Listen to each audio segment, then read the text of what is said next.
Je suis en live. Je vais juste arrêter mon retour de son. J'ai besoin. Attends, je vais taguer tout le monde pour commencer. Je m'excuse, mais c'est très pertinent ce que je vous partage en Facebook Live ce soir. Tout. Je suis pas capable de faire un haut commercial. OK. Tout le monde. Tout le monde.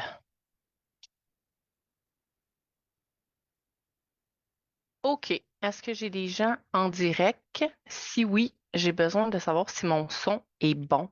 Parce que ça m'arrive des fois que mon micro connecte pas bien. Est-ce qu'on peut me confirmer si mon son est bon? Pas deux personnes qui me regardent. OK, j'ai quelqu'un qui a cliqué j'aime. Sonia a cliqué j'aime. Sonia, je ne sais pas si tu peux me dire si mon son est bon. Oui, OK, parfait. Samantha. OK, super. Fait que ce soir, dans le fond, là, je vous explique un petit peu l'historique de ma semaine, là. J'ai pris du retard, je suis dans le chaos, j'ai eu ma fille qui est malade, puis là, mon gars qui file pas ce soir. Fait qu'en tout cas, on va voir ce que ça va donner, mais je trouvais ça important de partager ça avec vous. Je trouvais ça important aussi si on pouvait échanger de vive voix parce que il y a probablement des choses que tu comprendras pas ou le but là de ce soir, c'est vraiment d'aller éliminer les croyances limitantes qui font que tu vas choisir telle stratégie au lieu de telle stratégie.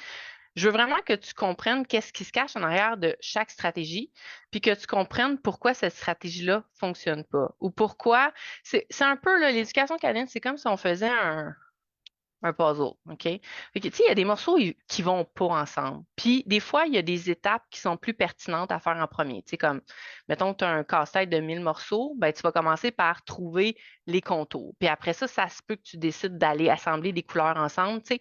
Puis le but de ça, c'est que ce soit plus facile aussi, que ça te prenne moins de temps, que tu vives moins de frustration. Donc, tout ça doit rentrer en ligne de compte quand tu décides de te faire un plan d'action, des étapes, puis choisir tes stratégies.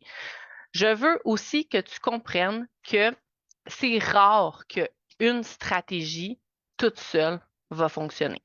C'est tout le temps un ensemble de choses qui font que ça va fonctionner. Puis des fois, c'est toi qui n'as pas les compétences ou c'est ton chien qui n'est pas rendu là ou, tu sais, il y a comme plein de choses qui peuvent rentrer en ligne de compte. Fait qu'il faut arrêter de butiner de stratégie en stratégie. L'idée, c'est de se faire un plan, d'avoir des étapes, puis de comprendre ben, les lacunes de chaque stratégie qu'on va utiliser, parce que c'est pas vrai que toutes les stratégies sont pertinentes dans toutes les situations, dans tous les contextes. Puis il y a des stratégies qui ont des limites, puis si on les combine pas à d'autres stratégies, ça fonctionnera pas. OK? Je sais pas si jusqu'à maintenant, ben c'est sûr, c'est pas clair dans ta tête, mais je sais pas si tu comprends où je veux aller avec ça. OK? C'est comme, je vais faire un parallèle avec la construction d'une maison. Tu sais, si je décide que je me construis une maison, ben clairement, si j'ai juste une fondation, des murs, un toit, je ne vais pas appeler ma décoratrice puis demander, Hey, c'est quoi la meilleure couleur pour les coussins de mon salon? Tu sais, ça fait partie des étapes, mais ça fait partie des dernières étapes. Puis tu n'as pas besoin d'être contracteur de maison pour savoir ça. Tu sais, tu vas me dire, Sandra, ça fait pas de sens, tu n'es pas rendu là. Mais c'est un petit peu la même chose en éducation canine. Des fois, vous voulez des choses, vous savez comme ce que vous voulez atteindre comme objectif final, vous voulez être rendu à choisir la couleur des coussins de votre salon, mais il y a plein de choses qui vous manquent pour arriver là. Puis là, vous mettez juste votre énergie sur, mais là, c'est quoi la meilleure couleur, tendance pour les coussins de mon salon? Puis c'est tellement pas ça qui va faire que tu vas avoir une super belle maison qui va survivre aux intempéries. OK? Fait que c'est la même chose en éducation canine. Dans les stratégies que je vais avoir souvent, là, faut comprendre que je tape sur la tête de personne. Je veux pas dire que les stratégies, c'est des stratégies de caca. Il y a des stratégies qui sont très, très bonnes, mais qui peuvent pas être utilisées par monsieur, madame, tout le monde. Il y a des stratégies qui peuvent pas être utilisées à n'importe quel moment. Puis c'est là que je veux t'amener, OK? Puis pour comprendre qu'est-ce que tu as de besoin, tu as besoin de savoir qu'est-ce que tu fais de pas correct, puis qu'est-ce que tu dois changer dans ton plan. C'est super important. Puis pour savoir dans quelle direction aller, il faut que j'élimine une couple de croyances que tu as. Si toi, tu penses que d'entraîner dans la situation, c'est vraiment ce qui va t'apporter le plus de résultats, puis quand ça ne fonctionne pas, tu cherches des solutions toujours dans Tu sais, ah, ben, j'ai peut-être pas choisi de bon éducateur, je vais aller faire un autre cours de ci, apprendre à s'asseoir, faire ça. C'est peut-être même pas ça que tu as besoin, mais si toi, tu cherches ça parce que tu penses que c'est ça qui va t'apporter le plus de résultats. Fait que tu as besoin de comprendre pourquoi c'est pas ça pour pouvoir changer de direction puis aller vers autre chose. OK? Euh, je sais pas, ceux qui sont là, on est combien en 18 quand même. Oh, je suis honorée. Pour vrai, je suis contente que vous soyez là puis vous prenez le temps de m'écouter. Je sais pas, j'imagine que dans les 18 personnes que j'ai présentement, vous avez des problèmes de saut, soit un chien qui vous saute dessus, soit un chien qui saute sur la visite, vos enfants, peu importe, tu sais. Puis là, je fais un Facebook Live sur, ben, mon chien saute, puis c'est le comportement que j'aimerais régler. Mais dis-toi que ce que je vais te mentionner là, ça s'applique dans plein d'autres situations, OK? Parce que le plan avec nous, il ne change pas. Les étapes ne changent pas vraiment. Ce qu'on va changer, c'est comment on va l'adapter à la personnalité du chien, au aux défis que la personne va vivre dans son quotidien, aux skills que la personne a aussi, tu sais, des choses qu'on est capable de faire plus rapidement quand on est mieux outillé ou qu'on a des compétences qui sont un petit peu plus tu sais, bonnes que d'autres. Donc, ça dépend de toujours où on part comme humain propriétaire de chien. Euh, mais c'est ça. Tout ça pour vous dire que il y a quand même des étapes à respecter.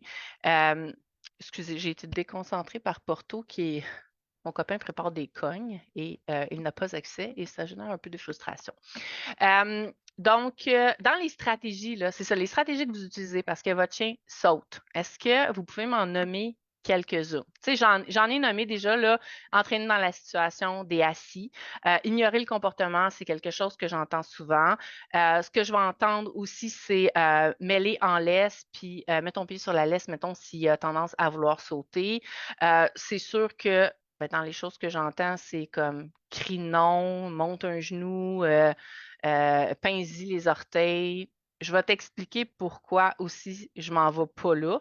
Mais clairement, si tu es rendu à utiliser cette technique-là, soit que c'est juste ça que tu as dans ton coffre à outils d'outils pour aider ton chien à prendre les meilleures décisions, mais clairement, si c'est juste ça que tu as besoin d'aide. Tu as besoin d'aller à un autre niveau. Tu as besoin tu sais, comme ton coffre à outils là, de stratégie, tu as besoin de le remplir avec autre chose parce que tu t'en vas pas dans la bonne direction avec ça. Et peut-être que tu es le propriétaire d'un chien qui a essayé les assis, qui a essayé d'ignorer, qui a essayé ci, qui a essayé ça, puis à un moment donné, tu veux t'en aller vers des techniques bienveillantes, mais tu es comme, il n'y a plus rien qui se présente à moi. Je les ai toutes faites, Sandra. Ça fonctionne pas. Fait que là, je sais pas, faut-tu que j'aille punir mon chien? Puis il y a des gens qui se rendent là parce qu'ils ont juste aucune idée de qu'est-ce qu'ils pourraient faire d'autre. Par chance, vous êtes là avec nous. Vous êtes tombé sur le groupe Quand l'entraînement devient jeune enfant. Vous avez accès à moi, à Fanny, à l'équipe d'intervention câlin, puis c'est sûr qu'on peut vous aider. Là, ce soir, je vais mettre l'emphase sur les sauts, sur la visite pour avoir des exemples un petit peu plus concrets, mais on peut vous aider dans n'importe quelle situation problématique. Fait que Julie qui dit exactement mettre en laisse ou ignorer. Tu sais, Julie, si tu es là ce soir à écouter mon Facebook Live, probablement que tu n'es pas super satisfaite des résultats.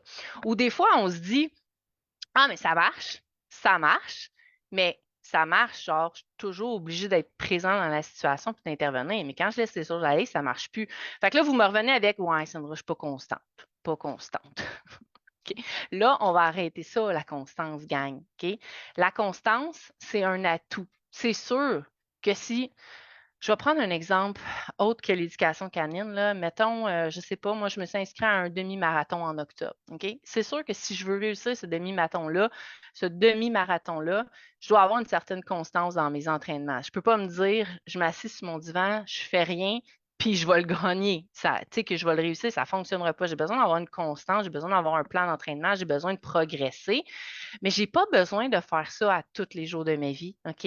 J'ai pas besoin, je peux prendre une pause, ma fille peut être malade, je peux en faire moins, puis je vais pas être moins bonne. Tu sais, je vais quand même réussir à atteindre mes objectifs, pas nécessairement de la même façon, à la même vitesse, mais je vais pas perdre ce que j'ai déjà acquis, OK? Ou je vais peut-être en perdre un peu, mais je vais le retrouver rapidement. Fait que la constance, oui, mais non, OK? On ne peut pas être 100% constant tout le temps, puis être toujours sur pilote automatique à faire les choses toujours de la même façon. Il y a des choses qui arrivent dans notre vie. Moi, je me suis blessée au pied, j'ai ma petite fille qui est malade. Il y a plein de choses qu'on ne contrôle pas, qui font en sorte qu'on ne peut pas être constant, gang. Fait que si vous vous fiez juste là-dessus pour avoir des résultats, vous ne serez pas capable, OK? Puis vous allez mettre votre énergie sur la mauvaise affaire. Vous allez vous décourager pour des choses qui pèsent pas tant que ça dans la balance finalement quand tu as d'autres stratégies. OK? Puis c'est là que je veux vous amener. Samantha qui dit rediriger l'attention du chien, effectivement, ça fait partie des stratégies. Annelle qui dit je le mets au panier et je travaille son engagement passif, mais j'ai plus besoin de le faire maintenant. Il reste au panier, attend mon accord, il saute plus sur les gens. Annelle qui a fait, je pense, la zone au jeu. Fait que tu as eu quand même des stratégies différentes ont aidé un peu à ce niveau-là. Je ne me rappelle pas si tu as fait des cours de calme aussi. Mais bref, il y a des stratégies qui sont beaucoup plus efficaces que d'autres. Il y a des stratégies qui sont beaucoup moins énergivores que d'autres. Mettons, là, on va prendre entraîner dans la situation des assis. Logiquement, tu sais, j'entraîne un comportement alternatif. Pendant que mon chien est assis, il n'est pas en train de sauter sur la limite, sur la visite, fait que ça fait du sens. OK? Mais là, il faut regarder tout ce que tu as besoin pour être capable de faire ça. Puis tout ce que ton chien a besoin pour réussir l'exercice aussi. Puis c'est là souvent que ben, il manque plein de morceaux de puzzle, gang. OK? Juste pour vous donner une idée, Annelle qui dit oui, ça m'a énormément aidé. Juste pour vous donner une idée, là, entraîner dans la situation, avec intervention câlin avec mon équipe, c'est toujours la dernière étape d'un plan. Pourquoi nous, on l'a sacré en dernier dans le plan, dans les étapes, OK? C'est comme la décoration intérieure de ton salon, parce que ça se peut que tu n'en aies pas de besoin. Ça se peut qu'avec tout ce que tu vas avoir fait en amont, tu fasses comme, ben Colin, c'est parfait comme ça, je peux rien demander de mieux. Alors, tu vas-tu mettre ton énergie sur de l'entraînement? Je suis sûre que tu as d'autres choses à faire dans la vie. OK?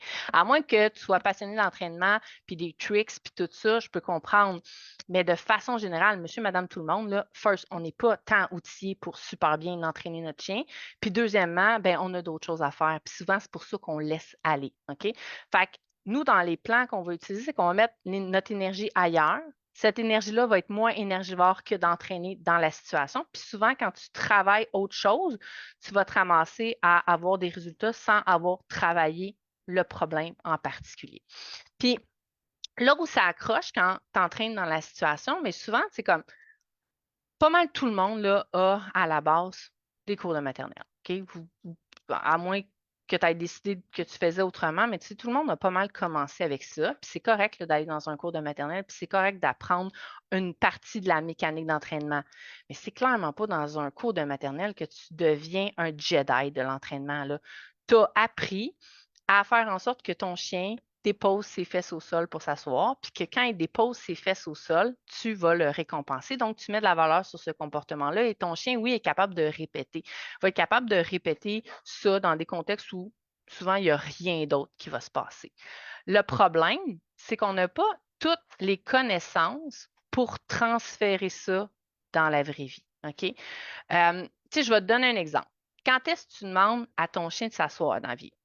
Souvent, la réponse, c'est quand il a fait une niaiserie. OK? À part dans le cours de maternelle là, où tu pratiques assis, fesse au sol, bravo, donne une croquette ou une récompense, tu le pratiques toujours dans un contexte où tu as besoin de l'utiliser. Ton chien a fait un mauvais choix.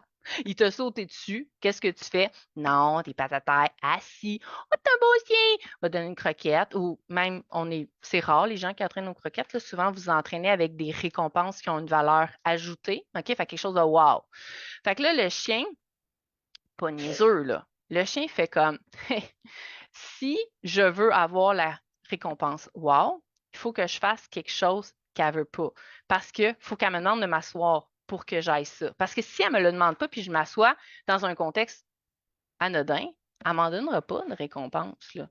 Fait que le chien peut avoir compris ça. Fait que dans ta façon d'utiliser tes commandements, OK, puis de récompenser dans la vraie vie, souvent, c'est trop stagé, OK? C'est trop associé à des contextes très, très, très précis. Puis ton chien fait des associations qui ne sont pas nécessairement ceux que tu voudrais qu'il fasse, OK? Fait que ça va faire en sorte que ben, ton chien peut te sauter dessus juste pour effectivement avoir de l'attention, avoir une croquette que tu lui demandes de s'asseoir. OK? Si on va plus loin, peut-être que tu maîtrises bien les assis, que tu les maîtrises dans ce que nous, on appelle les 3 dimensions, dans des contextes où il y a de la distraction, tu es capable d'avoir de la durée sur le comportement aussi, puis que tu as une bonne mécanique d'entraînement par rapport à ça. Mais ce qui va arriver souvent, puis si vous m'avez suivi dans les publications précédentes, il faut comprendre que les sauts sur la visite, sur toi ou peu importe, là, c'est dû à too much d'excitation. Le chien est juste, il est juste trop content d'être content. Là. Il est juste plus capable de se contenir, OK? Puis parce qu'il est trop content d'être content, ça va s'exprimer souvent de cette façon-là, en sautant.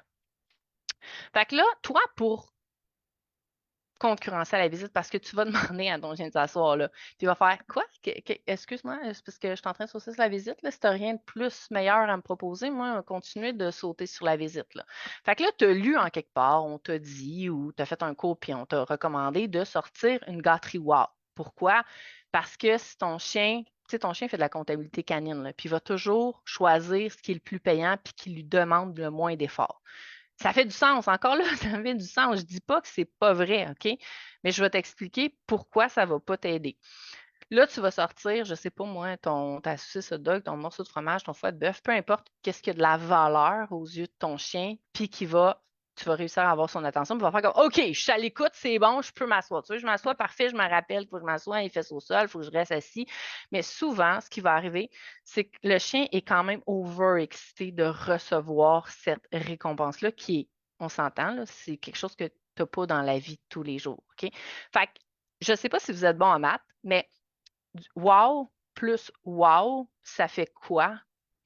J'ai le goût de vous entendre répondre. Je ne sais pas pourquoi.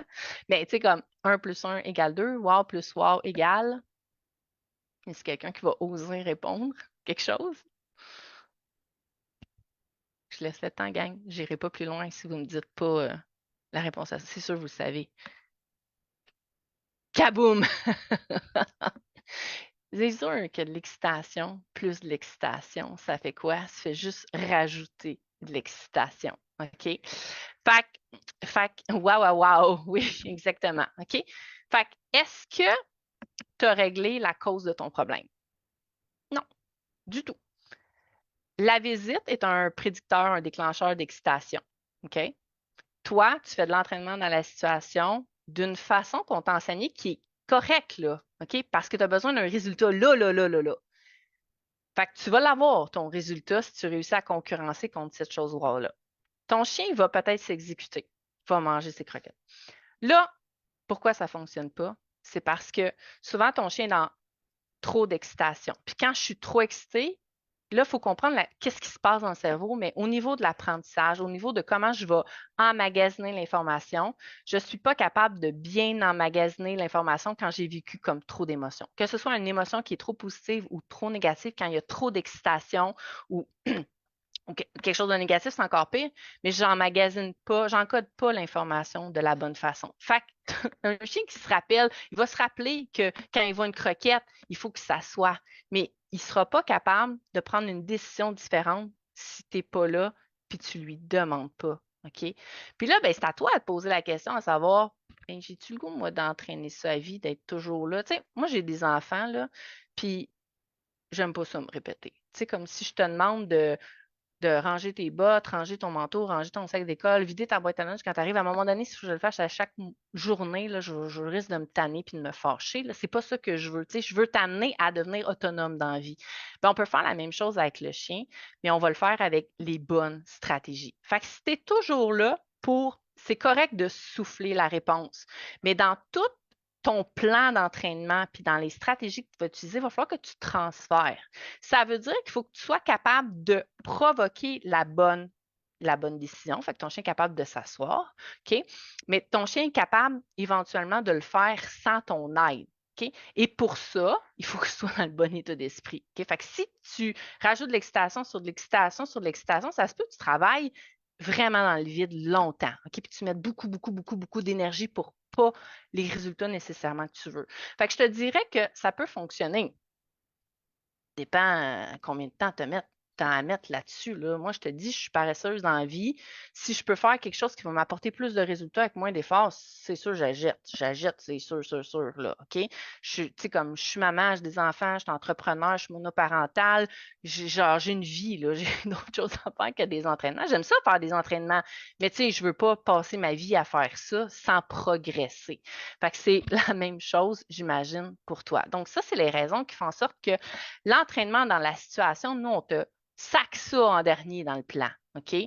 En premier, on va rajouter d'autres choses, OK, qui vont t'aider. Puis c'est l'état d'esprit, mais c'est pas là que je veux m'en aller aujourd'hui parce que tu n'iras pas dans cette direction-là si tu ne comprends pas ce que tu as décidé de faire et les conséquences que ça peut avoir sur tes résultats. Fait que ça va pour les assis. Dans la situation, je ne sais pas s'il y a des questions par rapport à ça. Vous pouvez les écrire, puis au pire, je vais revenir à la fin s'il y a quelque chose. Après ça, dans les stratégies qu'on a mentionnées, c'était quoi? C'était d'ignorer le comportement. Parfait. On revient à la base. Qu'est-ce qui fait en sorte que ton chien saute sur la visite de façon générale? Est-ce qu'il y a quelqu'un qui se rappelle de cette réponse-là? Je vous attends, là. Je veux voir si vous me suivez, là. Hein? Qu'est-ce qui fait en sorte qu'un chien va décider de sauter? OK? Il y a un petit décalage, fait que ça se peut que ce soit ça. Excitation, bravo. Excitation, super, Nathalie. Karianne, vous suivez, c'est bon. Sonia, bravo. Excitation. OK. Prochaine question. Est-ce que si mon chien est excité puis que je l'ignore, ça va éliminer l'excitation? Est-ce que ça va l'éliminer? Je suis curieuse de voir. J'ai le goût vraiment de voir comment vous réfléchissez, comment vous pensez. Ça va m'aider à peaufiner ce que je vais vous dire par rapport à ça. Non, non, parfait. Il y a un feu là qui est parti, c'est en train de brûler. OK? C'est sûr que si je l'alimente, ça va continuer. OK? Si à un moment donné, je l'ignore, puis qu'il n'y a rien qui l'alimente, ben oui, il va s'éteindre. Mais est-ce que ça va empêcher ce feu-là de recommencer? Qu'est-ce qui a fait en sorte que ce feu-là est parti? Est-ce que ça va l'empêcher de recommencer? Non. OK? L'excitation, c'est comme l'étincelle qui allume le feu. S'il n'y a plus rien pour l'alimenter, c'est sûr que c'est une petite. Je ne te dirai pas à chaque fois que ton chien tire dessus, fait Ah, je t'aime, maman, c'est ennuyé là. Tu peux, là, mais c'est sûr que tu rajoutes de l'excitation sur de l'excitation, puis là, vous vous en rappelez, excitation plus excitation égale juste plus d'excitation. OK? Fait que oui, ça fait partie des stratégies, mais est-ce que c'est la stratégie qui va régler tous les problèmes de saut? Ben non, c'est sûr que non. OK? Ça fait partie des stratégies qu'on va utiliser pour pas envenimer les choses, mais toute seule, elle ne fera rien, là. Puis, elle peut faire quelque chose si, mettons, tu es tout seul avec ton chien ne voit personne d'autre, il n'est pas exposé à d'autres contextes, puis tu fais vraiment ça de façon assidue. Dans 2 ans, peut-être ton problème va être réglé, mais tu as vraiment le goût d'attendre jusque-là. OK? Moi, je n'ai pas cette patience-là, malheureusement. OK? Fait que je combinerais cette stratégie-là avec autre chose. Fait qu'ignorer un comportement, oui, mais pas pour le régler. C'est une stratégie qui, combinée à d'autres stratégies, va t'aider à accélérer le processus. Est-ce que vous me suivez jusqu'à maintenant? J'espère que les noms, c'est pas en lien avec ça. Fait que, est-ce que vous me suivez par rapport à excitation plus excitation? Ça fait juste continuer d'avoir de l'excitation. Puis tant que je n'ai pas réglé mon problème d'excitation, je vais avoir beaucoup de difficultés à obtenir des résultats sur le comportement que je trouve indésirable. OK, parfait. J'ai dit oui. Super. OK. Fait que là, dans les autres choses, les autres stratégies qu'on se fait dire, rediriger. OK? Rediriger, ça peut fonctionner. Mais dans le fond, c'est que je vais éteindre le feu. Il y a un feu qui est parti, je l'éteins. Est-ce que ça empêche ce feu-là de recommencer? Non. Tout dépendant sur quoi tu rediriges aussi. Si tu rediriges sur quelque chose qui est excitant aussi, ça ne va pas aider. Okay? Si tu rediriges sur quelque chose de wow, ça ne va pas nécessairement aider parce que si à chaque fois que la visite arrive, il y a quelque chose de wow que je n'ai pas d'habitude, ça peut mettre encore de la valeur sur ce comportement-là. OK? Fait que c'est sûr que, mettons là, que tu as mis en place toutes les stratégies. Puis là, tu as manqué ta shot parce que tu ne savais pas que cette personne-là était pour arriver, tu n'étais pas préparé, tes autres stratégies ne sont pas en place peut-être, mais c'est sûr que je vais te dire, laisse pas ton chien dans la situation s'énerver puis se désorganiser, là. On va le rediriger sur autre chose. Souvent, ce qu'on va faire, c'est le rediriger vers quelque chose de calmant parce que cette excitation-là a augmenté encore plus l'éveil, a rempli le réservoir émotif de ton chien, puis ça fait en sorte qu'après ça, ben, tu peux avoir d'autres comportements inappropriés, d'autres décisions qui ne font pas de sens, parce que tout ça est interrelié dans les comportements de ton chien au quotidien. OK? Fait que la redirection, ben oui, quand tu es rendu qu'un feu, il faut que tu l'éteignes. C'est toujours important. Puis tu peux rediriger ton chien. Mais la façon de le rediriger va avoir de l'impact aussi sur la prochaine fois. OK? Puis si tu es toujours en train de rediriger, OK, ma maison passe au feu, je l'éteins. Ma maison passe au feu, je l'éteins. Ma maison passe au feu, je l'éteins. À un moment donné, ça va te coûter cher d'assurance. Il faut t'arrêter cette stratégie-là, puis t'en trouves un autre. Là. OK? Fait que oui, quand tu es mal pris, on fait ça mais ça ne serait pas non plus mon premier plan, puis c'est pas ça qui va régler ton problème. OK? Puis là, je vais faire une parenthèse aussi par rapport à ben, as-tu un puppy ou un chien adulte? OK? Parce que les stratégies que je vais utiliser pour un puppy qui n'a pas de connexion neurologique, qui n'a pas encore cette excitation-là à la vie de l'humain, ne sera pas la même chose que pour un chien qui a déjà la connexion. Il faut me suivre aussi là-dessus. On ne va pas nécessairement, il y a des choses qui peuvent mieux fonctionner qu'un puppy, ne vont pas fonctionner qu'un chien qui a déjà cette connexion neurologique-là, cette excitation-là qui s'est créée, puis que la visite soit déjà un déclencheur ou un prédicteur d'excitation. OK? Après ça, dans les stratégies que les gens souvent vont dire, ah, j'ai essayé ça, puis ça n'a pas marché, c'est de mettre le chien en laisse, puis d'empêcher le chien de se rendre à la visite, de sauter sur la visite. OK? Puis, vous le savez, là, dans nos plans, ce qu'on propose, la première étape, c'est toujours la gestion. Puis la gestion, si tu ne le sais pas encore, c'est de faire en sorte que le comportement ne se manifeste pas. OK? Mais c'est super important de comprendre qu'il faut nuancer ça. Dans le sens que toi, là, ce que tu ne veux pas, c'est le comportement. Mais qu'est-ce qui amène ce comportement-là? C'est l'émotion. Fait que la gestion, il ne faut pas toujours la mettre sur le comportement. Des fois, il faut la mettre sur l'émotion. Fait que si j'empêche mon chien de se rendre à la visite, mais que mon chien, tout le long, est au bout de sa laisse, puis comme je vais y aller, je vais y aller, je vais y aller, je vais y aller. OK? Puis il n'y a rien d'autre qui se passe. Il a vécu son trop-plein d'émotions. OK? Puis la prochaine fois, il va avoir la même réaction. C'est pas parce qu'il n'a pas réussi à sauter sur la visite que là, il vient de comprendre que ben, ça ne valait pas la peine de sauter. OK? Mais clairement, il faut faire la gestion. Puis ça va être beaucoup plus bénéfique pour toi si ta gestion, tu la fais sur l'émotion. Donc, l'empêcher d'avoir ce trop-plein d'émotions-là pour avoir, dans le fond, si je n'ai pas l'émotion, là, tu sais, si je te trouve pas drôle, ben, je rirai pas. T'es tanné que je ris? Ben, arrête de me raconter des blagues. OK? Mais, tu sais, ce que je veux dire, c'est que l'émotion, comment tu te sens à l'intérieur de toi, souvent, c'est ça qui apporte le comportement plus que le comportement peut amener certains avantages au chien, mais quand c'est émotif, là, c'est vraiment sur l'émotion qu'il faut aller travailler. Puis là, je ne vais pas rentrer dans qu'est-ce que tu peux faire comme gestion. Ça pourrait être, par contre, un sujet qu'on pourrait aborder éventuellement si vous le voulez. Mais la gestion, c'est toujours la première étape. Puis je te dis, des fois, là, parce que si tu ne sais pas c'est quoi un réservoir émotif, si tu ne sais pas c'est quoi un niveau d'éveil parce que tu es nouveau sur le groupe, parce que tu n'as pas eu la chance de voir ces publications-là, ces Facebook Live-là passer, ça se peut que là, tu sois un peu mélangé et que tu ne comprennes pas tout ce que je te dis.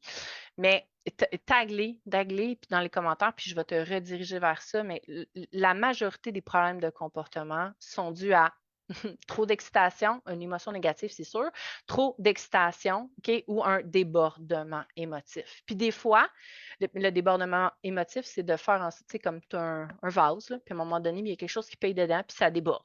Puis là, quand ça déborde, ben, ton chien, il y a des comportements inappropriés, puis dans la bonne partie de son cerveau pour apprendre, pour se rappeler, plus rien ne fonctionne. OK? Souvent, là, c'est ça. Puis les débordements émotifs, des fois, ben, ça va amener d'autres conséquences. Ça va amener de la vocalisation, ça va amener protection de ressources, ça va amener un chien qui va être réactif, qui va vivre la frustration. Il y a plein de choses qui peuvent arriver. Fait que quand on met de la gestion sur qu'est-ce qui augmente l'éveil, qui crée beaucoup d'excitation, on vient faire de la place dans le réservoir émotif du chien, puis ça empêche justement ces explosions-là, ces débordements-là, puis des fois, juste de faire ça vient de régler tous les problèmes. J'ai des gens, des fois, ils font comme j'en reviens pas, j'ai fait ça, j'aurais pas pensé, j'ai plus rien, nada. Je suis comme pouf, disparu le problème.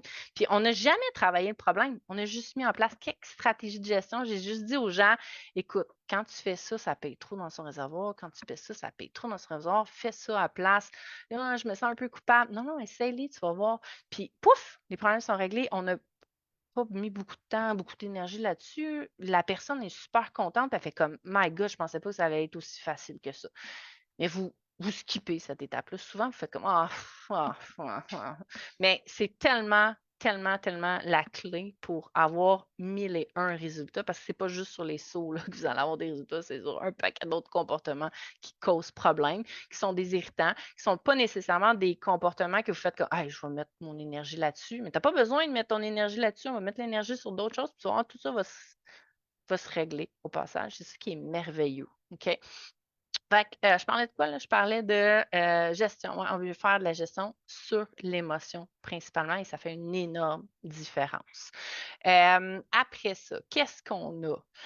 Ben, c'est ça. Souvent, les gens ont essayé tout ça. C'est des gens qui, veulent faire les choses de façon bienveillante, tout ça, mais quand ils arrivent au bout du rouleau puis ils ont tout essayé, ils sont comme peut-être peut-être que je suis pas assez sévère, peut-être qu'il faudrait que je punisse mon chien, peut-être que ça, je vais le voir souvent avec la vocalisation, là. Comme les gens sont juste à bout, puis ils veulent une solution pour régler le problème parce que là, ils sont juste plus capables. Le chien vocalise, c'est de pire en pire, ils ont tout essayé, on donne une gâterie, nanana. Mais tu comprends que c'est le même principe pour tous les problèmes de comportement. Utilise les stratégies de la mauvaise façon, à la mauvaise place, pas combinées avec les bonnes choses, dans un ordre qui n'a pas rapport, tu n'auras pas les mêmes résultats, là, mais tu n'auras pas les mêmes résultats du tout. Fait que c'est super important à comprendre. Mais quand vous êtes découragé, quand vous arrivez au bout du rouleau, quand vous avez tout essayé, OK, malgré toute votre bonne volonté et le fait que vous voulez le bien-être de votre chien, vous êtes à bout, vous aussi. OK, je le comprends, je vis les mêmes émotions que vous dans le quotidien. OK? Puis qu'est-ce qu'on fait quand on est à bout et qu'on perd patience? On se fâche. On se fâche, puis on tombe en mode réaction. Puis quand on tombe en mode réaction, on a tendance à utiliser la punition. OK? On le fait de façon naturelle, là, contre d'autres humains, contre nos enfants. Fait que c'est tout à fait comprenable de le faire sur le chien, mais ce n'est pas la stratégie à utiliser. OK? Puis c'est pas, tu sais, il y a des conséquences à utiliser ces stratégies-là aussi, dans le sens que ça va avoir des conséquences sur peut-être ta relation avec ton chien. Ça va amener un conflit dans certains cas de motivation. J'ai beaucoup de gens qui font comme moi, mais ça a marché, ça marche avec moi, ça marche pas avec mon conjoint, ma conjointe. Puis ils sont comme, mais là, elle est pas assez méchante ou elle n'est pas assez sévère. Puis tu sais, ça, c'est pas quelque chose qu'on peut apprendre à quelqu'un d'être comme t'es pas fâché ou t'es pas capable de le faire, t'es pas capable de le faire. Puis de toute façon, on va pas aller dans cette direction-là. Vous irez pas dans cette direction-là avec moi. Mais ce que je veux vous dire, c'est que votre chien, là, il est juste pourquoi il arrête de vous sauter dessus, c'est parce qu'il a peur, là. S'il avait pas peur, il vous sauterait encore dessus. Tu sais. Vous n'avez pas enlevé l'excitation, la joie de vous voir. Mais peut-être si vous avez assez puni puis traumatisé votre chien, j'espère que vous n'irez pas jusque-là. Mais ce qui arrive, c'est que souvent votre chien il est comme Oh my God, ça me tente, mais oh, je suis pas sûre. Oh, oh. Fait que là, on a un chien qui va faire les 100 pas, OK? Il va venir vers vous, reculer, partir, il n'est pas sûr, OK? Mais il est content de vous voir, mais d'un côté, hey, vas-tu me chicaner? OK? Puis ça crée ce qu'on appelle un conflit de motivation. Puis ce que ça va générer, produire comme cortisol sanguin, l'impact que ça a sur le réservoir émotif, tout ça est décuplé. OK? Fait que tu vas avoir beaucoup plus de dommages collatéraux. Peut-être que cette situation-là, tu vas l'avoir réglée, mais ça va créer beaucoup plus de stress à ton chien dans le quotidien.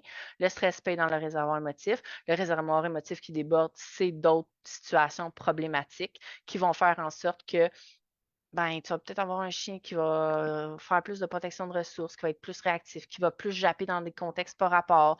Tu sais, comme tous les comportements que tu n'aimes pas peuvent arriver, découler du fait que dans ta façon d'obtenir des résultats, tu crées du stress chez ton chien. OK? Fait que tu as l'impression que ça règle ton problème, mais ça inhibe le comportement, ça génère du stress au quotidien, puis ça fait en sorte que on peut se ramasser avec des dommages collatéraux qui sont bien plus difficiles à régler. OK?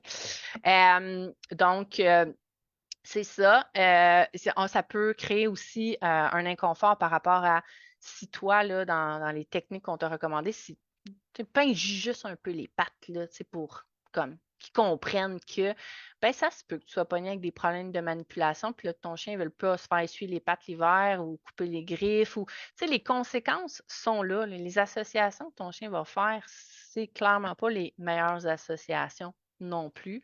Fait que c'est pas un bon plan de s'en aller dans cette direction-là. Fait que si tu as essayé beaucoup de choses puis tu te dis, OK, ben, il me reste juste ça à faire, non, il ne te reste pas juste ça à faire, là. Il y a plein d'autres stratégies que tu peux utiliser.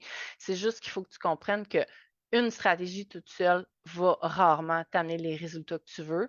Puis, des morceaux de puzzle, c'est fait pour être placés ensemble. OK? Fait que si tu ne prends pas les bons morceaux qui vont ensemble, c'est comme si tu montais un meuble IKEA, là. Pas de plan. OK?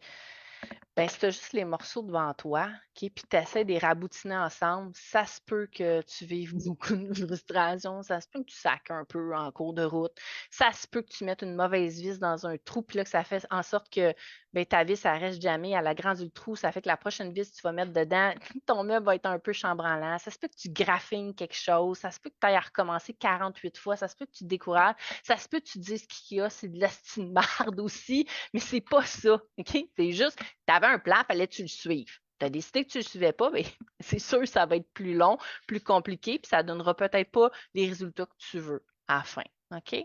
Donc, je ne sais pas si ça vous a aidé à comprendre que le problème, ce n'est pas juste la stratégie que tu utilises. Puis le plan, dans le fond, ta prochaine étape, c'est pas de butiner de stratégie en stratégie jusqu'à temps que tu trouves quelque chose qui fonctionne. Parce que si c'est ça, ta, ta stratégie, ton plan ou peu importe, c'est pas ça qui va t'apporter le plus de résultats. Je dis pas que ça peut pas t'amener à un autre niveau. Je dis pas que tu peux pas voir une amélioration, mais pose-toi toujours la question, qu'est-ce que tu veux exactement? Puis moi, la façon que je le vois, c'est qu'on construit un château de cartes. Tu veux des bases solides, puis tu veux construire là-dessus, toujours, OK? Puis quand quelque chose tombe, tu veux que ce soit la petite partie en haut, puis pas tout ton château de cartes qui s'écroule, OK? Tu veux toujours que tes fondations soient solides. Puis si jamais, parce que ça arrive dans la vie, là, qu'il y a des événements que tu n'as pas le contrôle, puis ton chien ne prendra pas toujours les bonnes décisions, que tu saches que c'est cette étape-là qui est plus fonctionnelle, mais tout le reste est bon. Fait que tu fais juste revenir ici. Mais si tu fais des entraînements ici, puis tout ça n'est pas là, ça tient sur rien, là. Je veux dire, ça va constamment être en train de tomber, cette affaire-là. Fait que je ne sais pas si l'image est forte, si ça te permet de comprendre. Je vais vous revenir avec un plan, les étapes, je vais vous dire quoi faire, mais je veux que vous compreniez une chose, gang. Même si je te donne le plan, OK? Même si je te dis c'est quoi le chemin qu'il faut que tu empruntes, il y a toujours des ajustements à faire. Et si tu n'es pas capable d'observer ce qui ne fonctionne pas et t'ajuster, toi, tu vas aller en ligne droite, là, ça va faire comme c'est de même, c'est ça que Sandra l'a dit, c'est ça. Non, s'il y a une ligne directrice, il y a des ajustements à faire. C'est comme si je pars en bateau, là, puis je navigue sur l'eau. Mais s'il y a des vagues qui m'amènent par là, il faut que je revienne ici, là. J'ai pas le choix de m'ajuster, OK? Oui, mais tu m'as dit d'aller en ligne droite. Mais oui, mais il y a des vagues. Qu'est-ce que tu veux? Si tu vas en ligne droite puis il y a des vagues, ça ne marchera pas, OK? Fait que toi, comme humain, tu dois apprendre à naviguer. OK? Tu dois apprendre à regarder dans quelle. Tu sais, tu as une direction à suivre, il y a une ligne directrice, mais si ça dévie un peu à droite, il faut que tu sois capable de le voir, que tu dévies, puis revenir un peu à gauche. OK? Il y a toujours une question d'équilibre en éducation canine. Si tu en vas toujours dans les extrêmes, ça va être difficile aussi d'avoir des résultats. OK? Fait que moi, je suis là pour te faire prendre conscience de ça. Je veux que tu aies confiance en toi aussi comme humain propriétaire de chien. Je veux que tu saches que faut tout partir en quelque part, puis c'est normal que tu ne le saches pas au départ. Il y a plein de connaissances que tu dois acquérir. Tu ne peux pas savoir ce que tu ne sais pas. Tu ne peux pas chercher une solution quand tu ne sais pas que ça existe. OK? Fait que moi, je suis là pour te faire prendre conscience de ça, puis t'amener peut-être à prendre une direction qui est complètement différente, qui est ce qu'on propose, nous, avec Intervention Câlin. Soit que tu vas chercher les outils dans les choses gratuites qu'on offre, soit que tu vas chercher ces outils-là. Tu sais, on a des petits modules, des petites formations en ligne, on a des choses qui sont beaucoup plus complètes. Tu es rendu où, toi? Tu as besoin de quoi? OK? Puis, c'est sûr qu'il y a quelque chose pour toi avec nous qui va pouvoir t'aider avec les comportements de ton chien, peu importe le problème de comportement de ton chien, mais je te le dis, c'est pas en focusant sur le problème puis en agissant dans la situation que tu vas avoir les meilleurs résultats. C'est vraiment tout ce que tu vois pas, que tu as besoin de prendre conscience, et puis une fois que tu le sais, tu peux t'ajuster puis progresser en fonction des défis de ton chien, des lacunes de ton chien, de toi, ben, ce que tu maîtrises, ce que tu ne maîtrises pas. Okay? Puis c'est ça qui va faire en sorte que tu vas avoir des résultats. Parfait. Oui, le chien fait exactement, il fait il fait de son mieux avec l'éducation qu'on lui a donnée. Puis c'est sûr que des fois, il nous manque des connaissances pour le diriger adéquatement. Ces connaissances-là, vous pouvez aller les chercher. Il n'y a rien qui vous empêche d'aller les chercher. Puis après ça, ben, c'est toujours de se poser la question, qu'est-ce qui est un irritant dans ma vie? Qu'est-ce qui contribue à faire en sorte que j'ai tel ou tel comportement problématique? Puis de travailler principalement sur la cause du problème et non pas sur ce qui est le problème. OK? Ça, c'est super important. Parce que quand vous travaillez directement sur le problème, vous travaillez sur le symptôme. Vous ne travaillez pas sur qu'est-ce qui crée le problème. Sophie qui dit que c'est très intéressant, mais ça me fait plaisir. Oh, Fanny! Allô, Fanny? C'est bon ta analogie de vague? Oui, oui, je m'en viens bonne. Toi qui fais des phanologies, moi qui fais des sanalogies. Fait que c'est ça. Sur ce, je vais vous laisser. Je vais aller m'occuper de mon fils, sortir les chiens aussi. Puis, si je sais pas si je vais avoir le temps de vous faire une publication demain.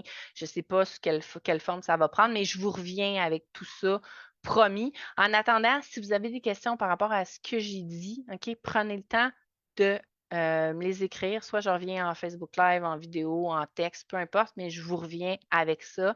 C'est super important de comprendre. Si vous ne comprenez pas quelque chose, vous n'allez pas nécessairement aller dans la bonne direction. Donc, sur ce, ciao tout le monde!